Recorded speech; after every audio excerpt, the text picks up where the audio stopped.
England star batter Joe Root ఎట్టకేలకు Bazball approach కు goodbye చెప్పాడు. తన సహజ శైలికి తగ్గట్లు అసలు సిసలు టెస్ట్ బ్యాటింగ్ తో ఇంగ్లాండ్ ను ఆదుకున్నాడు.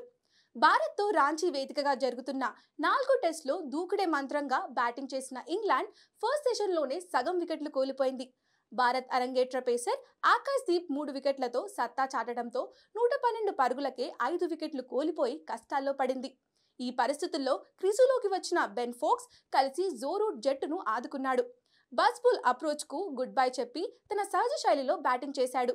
పూర్తిగా డిఫెన్స్ కి పరిమితం అవుతూ వీలు చిక్కిన బంతిని బౌండరీకి తరలించాడు. గత మ్యాచ్ల మాదిరి ఎలాంటి నిర్లక్ష్యపు షాట్లు ఆడకుండా జాగ్రత్తగా బ్యాటింగ్ చేశాడు. ఈ క్రమంలో నిలకడైన బ్యాటింగ్తో 219 బంతుల్లో సెంచరీ సాధించాడు. బస్బాల్ అప్రోచ్ ను పక్కన పెట్టిన తనదైన శైలిలో బ్యాటింగ్ చేయడంపై మాజీ క్రికెటర్లు ప్రశంసిస్తున్నారు. సౌత్ ఆఫ్రికా దిగ్గజం ఎబీ డివిలియర్స్ జో రూట్ ను కొనియాడుతూ ట్వీట్ చేశారు. ఇది టెస్ట్ మ్యాచ్లు గెలిపించిన Joe Root mode, glue mode. Play ball కు కాస్త విశ్రాంతి ఇవ్వండి.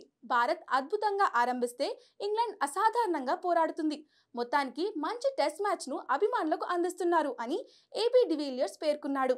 జో రూట్ తో పాటు మైకిల్ వాన్, సునీల్ గవాస్కర్ వంటి దిగ్గజ ఆటగాళ్లు సైతం జో రూట్ బ్యాటింగ్ తీరును ప్రశంసిస్తున్నారు.